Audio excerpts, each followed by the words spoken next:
the Holocaust. I've been speaking with the Israeli ambassador to Ghana, His Excellency Ami Mel, on how we can prevent such atrocities from happening ever again in human history. You're welcome, Your Excellency. So, what should be the reflections as we mark the Holocaust? You have to understand what was the Holocaust. Indeed. And the Holocaust is a unique way of genocide that was made by the Germans during the World War II against the Jews. The Jews were innocent citizens of Europe, of Germany, of Poland, of Netherlands, France, other countries. And the Germans decided that the Jews are not human beings. They called it Untermensch, underhuman. And therefore, they decided they have to kill all the Jews. All the Jews, not in Europe, not in the countries that were in the war, but all the Jews around the world. And they managed to kill 1/3 of the Jewish people, 6 million Jews. Among them, it's my private story, but over 90% of my family was murdered during the Holocaust. So, 90% of your family died in the Holocaust. Yes. How does that make you feel? Bad. You know, I had no family. When I grew up, I had no family. My father had nobody. He had some distant cousins. My mom had a sister and some distant cousins, and that's it. So the whole family, actually till today, my whole family all over the world, let's say 3 generations, less than 100 people. The dad survived the atrocities? Yes. My dad was in Poland during the war, and he was in the ghetto of Krakow, where his grandfather lived. Then he was taken to Plaszów. It's a concentration camp next to Krakow. From there, he was sent to Auschwitz. In Auschwitz, he got a number on his hand, 174235. The number was instead of his name. They had no identity, they had no name, they had numbers. They were numbers. And the number, like you put on animals, was put on his skin. 174235. I remember that. I will remember it all my life, because that is the first memory from my father. When I played with my father and I saw he had a tattoo. What is that tattoo, Daddy? And that tattoo was the number that the Nazis put on him to take his identity out. He said that if the war would continue 1 more week, he would not survive it. And after the war, he stayed like a few months in a hospital to recover. And then after everything, now Daddy ends up at the hospital. How did he get to the hospital? The same Germans that No, were doing the Germans. killing? When the Americans liberated him, the Americans took him to the hospital. It was American hospital in Germany. But it was American hospital. The Germans were defeated in that war. Were the Jews the only targets? No. The Jews were the main target. It was not just the Jews that were targeted, but the Jews were the main target. They targeted the invalids as well, even the German people with disabilities were targeted and killed and murdered. They targeted the homosexuals. They targeted and they killed many others. There were, you know, my father comes from Poland. In Poland suffered 6 million casualties of its citizens. 3 million of them were Jews, but 3 million of them were Poles, Christians, not Jews. The Russians suffered like 20 million casualties. But you know, Russians are much bigger.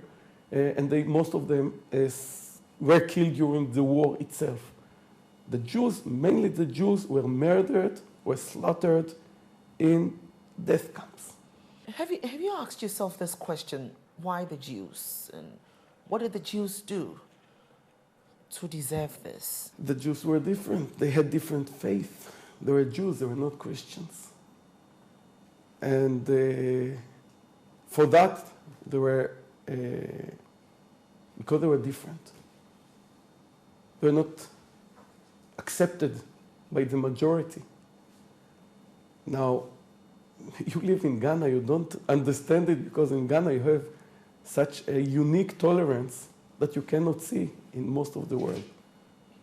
You know, I accept you and you accept me and I accept your faith and you accept mine and it's fine.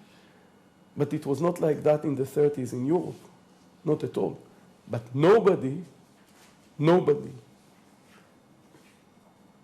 allowed itself to get to the point where you murder others because they are different. Yes, the Holocaust happened. Any regrets that it happened? Regrets? We don't have a regret. We are sorry that it happened to us. We are sorry that such a thing could happen at all.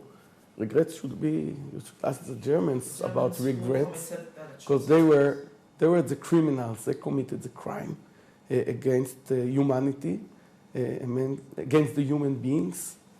I think that they regret it. I think that they understand that it was a huge black spot in their history.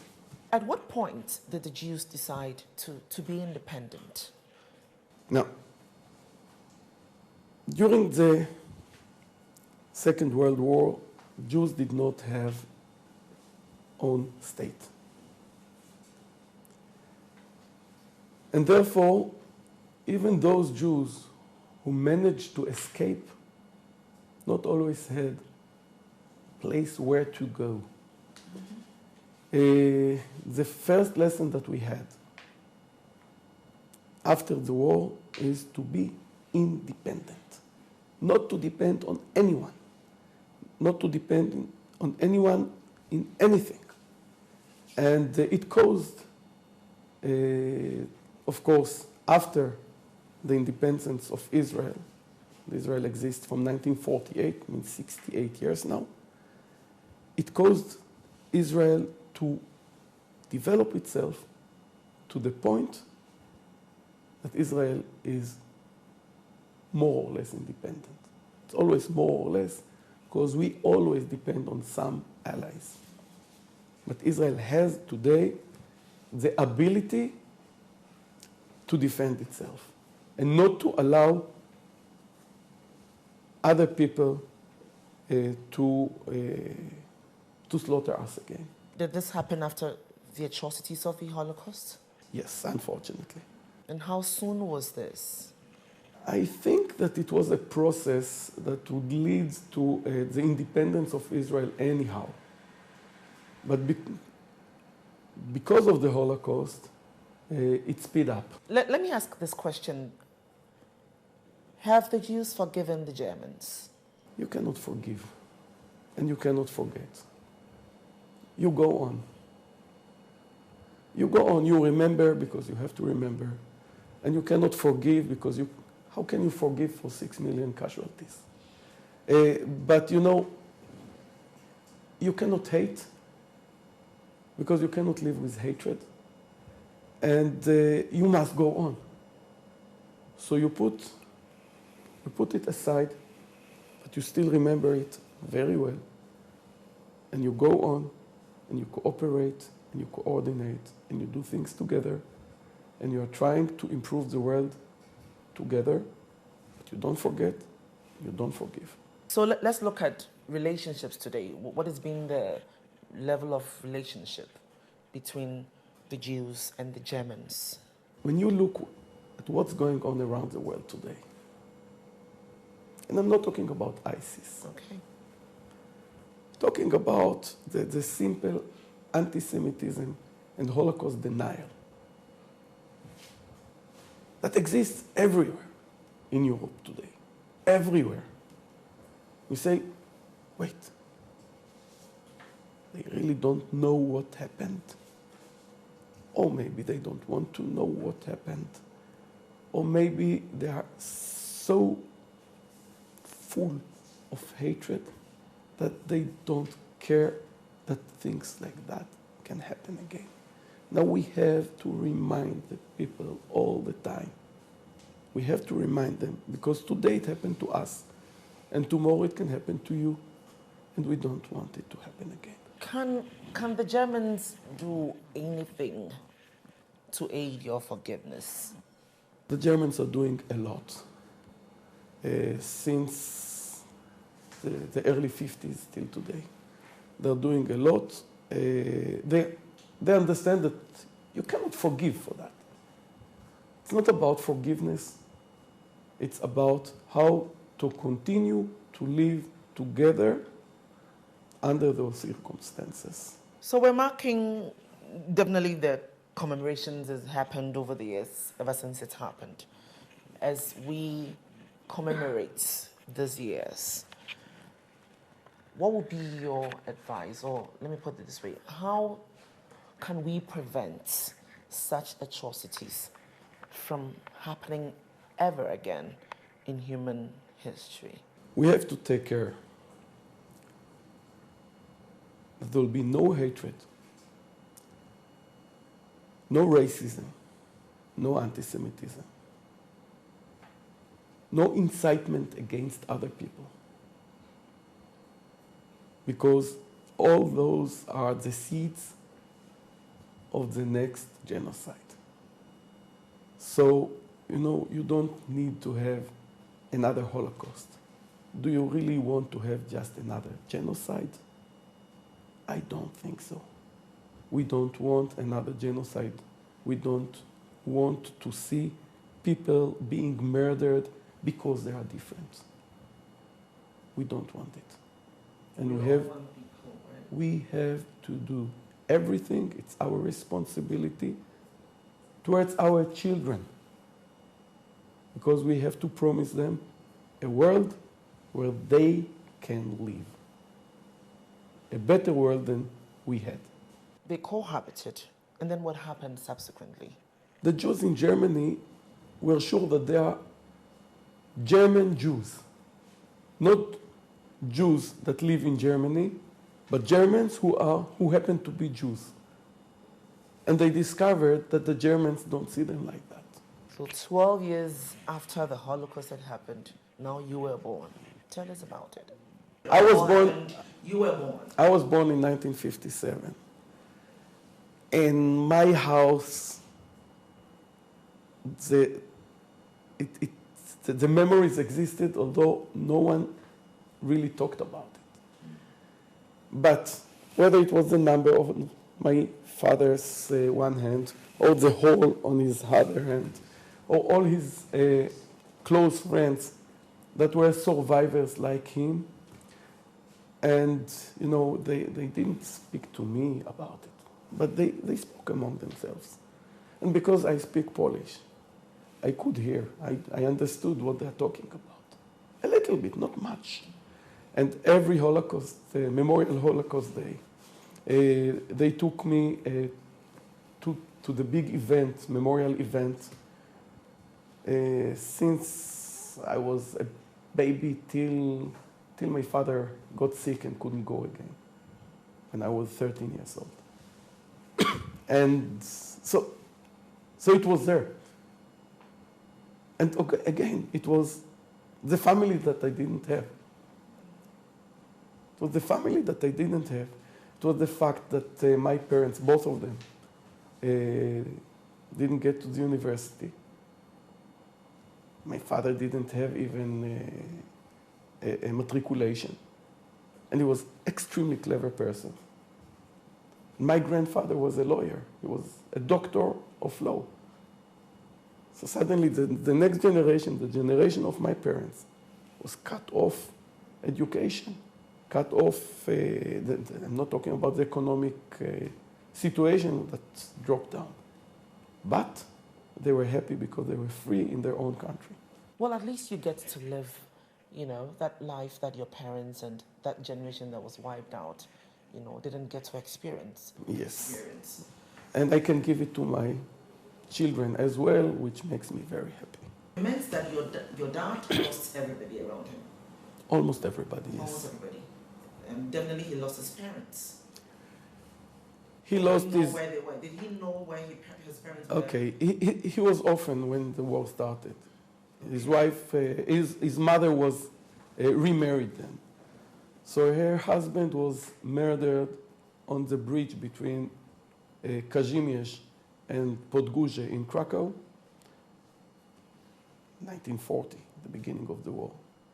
Somebody said to the Germans, because he looked German, he was blonde, and he spoke German fluently. Somebody told to the Germans that he's Jewish. They just checked to see if he's circumcised, and when they saw that he's circumcised, shoot him in his head on the bridge. His mom and sister were sent to a death camp in Bełżec, in south of Poland. That was 1942. His father was murdered in the ghetto in 1941. Most of his uncles and aunts and cousins were murdered during the war. That's it. My mom was more lucky because her father and mother took her and her sister and escaped to the Soviet Union. So instead of being in the camps, they lived in Siberia, but Siberia was much better than death camps in Poland. So at age 13, you were with your daddy at one of the memorials to commemorate the Holocaust. Share with us exactly what happens at these memorials. Oh, heavy, heavy ceremonies. Heavy, heavy ceremonies. All right. So that was a very, very emotional, very emotional interview you had with the Israeli ambassador, right? He actually broke down with this particular question because he was telling me that when it happened, nobody ever spoke about it until recently. It was difficult to talk about it, and for him to have like about 90% of his family kind of wiped out. You know, that was very emotional for him. But yeah, so that was His Excellency Ami Mel sharing some thoughts with us as the world commemorates the Holocaust that happened several years back that killed some 60,000 Jews. Yeah. Okay, so Right. this is GH Today on GH1 TV. Still to come, Inspiration and NX with AJ Sapong, as well as Healthy You. But before that, World in 60 Seconds.